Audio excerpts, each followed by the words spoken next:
If you grew up watching The Last Dragon, you probably remember Sho'Nuff, the Shogun of Harlem. This dude walked around like he owned the entire city, picking fights and letting everybody know he was the greatest martial artist alive. And this dude wasn't exactly the type of guy you wanted knocking on your door, asking if you knew who the Shogun of Harlem was. But here's something most people who grew up watching The Last Dragon probably don't know. The man who helped bring the movie's martial arts to life was a real martial arts legend himself. His name was Ron Van Clief, and his story gets crazy because Ron wasn't just involved with The Last Dragon, he was a championship martial artist. He made kung fu movies in Hong Kong. He had a connection to Bruce Lee. He trained Taimak, the man who played Leroy Green. And then at 51 years old, with a badly injured ankle, he walked into the UFC and faced Royce Gracie. Yeah, the same Royce Gracie who was dominating everybody in those early UFC events. So how did a kid from Brooklyn end up becoming the Black Dragon, working on The Last Dragon, and stepping into the UFC at 51? Let's get into it. Ron Van Clief was born in Brooklyn, New York in 1943. He grew up in a pretty rough environment, and from an early age, he was interested in getting stronger. By the time he was a teenager, Ron had started training in martial arts. At around 14 years old, he began studying under Moses Powell, one of the important pioneers of American Jiu-Jitsu, and martial arts quickly became more than just a hobby for him. It became his life. When Ron was 17, he joined the United States Marine Corps. After leaving the Marines, he eventually became a New York City transit police officer. But even while he was working, he kept training. And during the 1960s, Ron became part of New York's growing martial arts scene. He studied several different styles and eventually became heavily involved with Goju Ryu karate. One of his biggest influences was Peter Urban, who helped introduce Okinawan Goju Ryu to a wider American audience. Ron eventually developed his own system called Chinese Goju, combining Japanese Goju Ryu with Chinese martial arts techniques. And he didn't just teach, he competed a lot.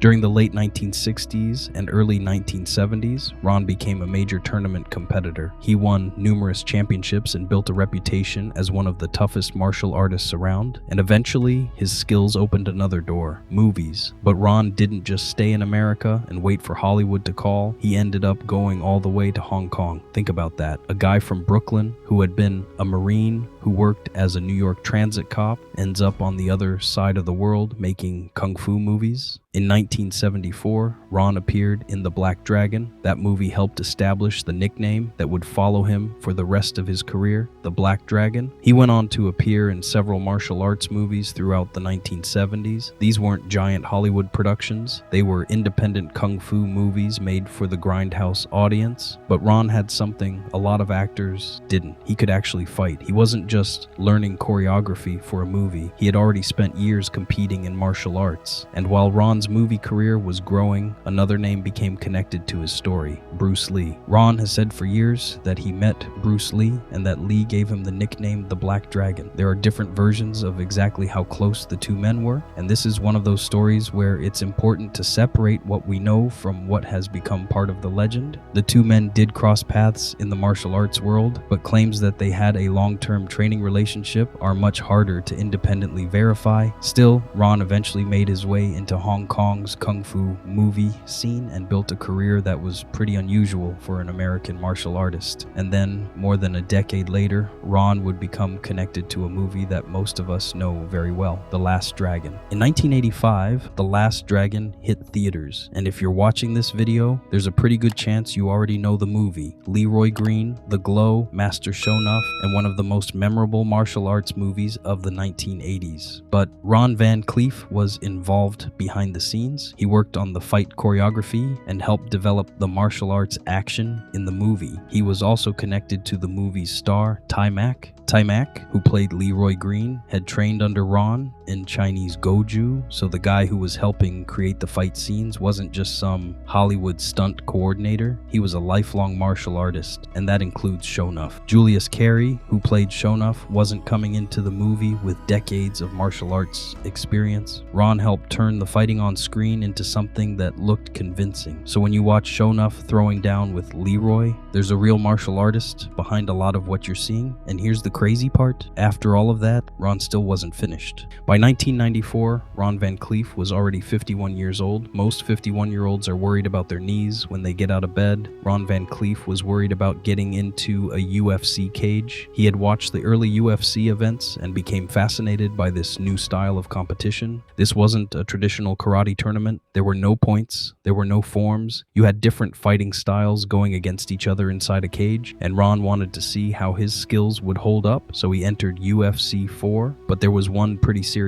problem. A week before the fight, Ron injured his ankle during training, and it wasn't a minor injury. He could barely walk. He couldn't even fit a shoe over the injured foot. Most people would have pulled out of the fight. Ron didn't, so naturally, instead of doing what any reasonable person would do and staying home, Ron went to Tulsa, and waiting for him was Royce Gracie. Royce had already won UFC 1 and UFC 2 and was quickly becoming one of the most feared submission fighters in the world. Ron was 51, Royce was 28, and Ron had a bad ankle. This was probably not going to end well. When the fight started, Ron actually managed to land a few punches. For a moment, you could see the experience. This wasn't some guy who had never fought before. He had been training and competing for decades, but Royce Gracie was fighting a completely different game. Royce closed the distance and took Ron to the ground. Once the fight hit the mat, Royce's Brazilian Jiu-Jitsu took over. He eventually got to Ron's back and locked in a rear naked choke. The fight lasted just 3 minutes and 59 seconds. Ron went unconscious. Royce Gracie won, and you might think that would have been the end of the story. It wasn't, because somehow losing to Royce Gracie actually opened another chapter in Ron's martial arts career. And here's another part of the story that sounds completely made up. After Ron lost to Royce Gracie at UFC 4, you'd probably expect the UFC to move on without him. Instead, Ron Van Clief became a UFC commissioner. Yep, the same guy who had just been choked unconscious inside the cage ended up helping run the organization. He reportedly held the position during the UFC's early years, helping with matchups and event organization, while the company was still trying to figure out exactly what it was going to become. And remember, this was the early UFC. This wasn't the polished billion-dollar sports organization we know today. This was the wild early version where the rules were still evolving and politicians were trying to figure out whether they wanted the sport around at all. So Ron went from being a competitor to helping run the show. And honestly, that might be the most Ron Van Clief thing ever. Most people lose a fight and go home. Ron loses a fight and somehow gets a job with the company. But even that wasn't the end, because instead of being embarrassed by the Royce Gracie loss, Ron used it as motivation to learn Brazilian Jiu-Jitsu. He trained with Relson Gracie, Royce's brother, and continued developing his skills well into his later years. He even competed in Brazilian Jiu-Jitsu tournaments decades after his UFC appearance. So that one loss that could have been the final chapter ended up opening another door, and that's really the theme of Ron Van Clief's entire life. Every time one chapter ended, he somehow found another one. After his UFC appearance, Ron went on to train Brazilian Jiu-Jitsu with the Gracie family, and not just anybody. He trained under Relson Gracie, Royce's older brother. Think about how crazy that is. You walk into the UFC at 51, you fight Royce Gracie, you get submitted, and instead of saying, well, I guess I'm done with that, you basically decide, I'm going to learn this. That's Ron Van Clief. He continued training and eventually competed in Brazilian Jiu-Jitsu later in life. He was still getting on the mats decades after most people would have retired, and that's really what makes his story so interesting. He never seemed to want to stay in one chapter. There's another part of Ron's story that I think gets overlooked. When he went to Hong Kong, he wasn't just some American martial artist showing up and trying to get a movie role. He actually learned Cantonese, and he ended up making several independent kung fu movies during the 1970s. That was a pretty big deal because Hong Kong's movie industry was exploding at the time, and Ron was right in the middle of it. His movies weren't exactly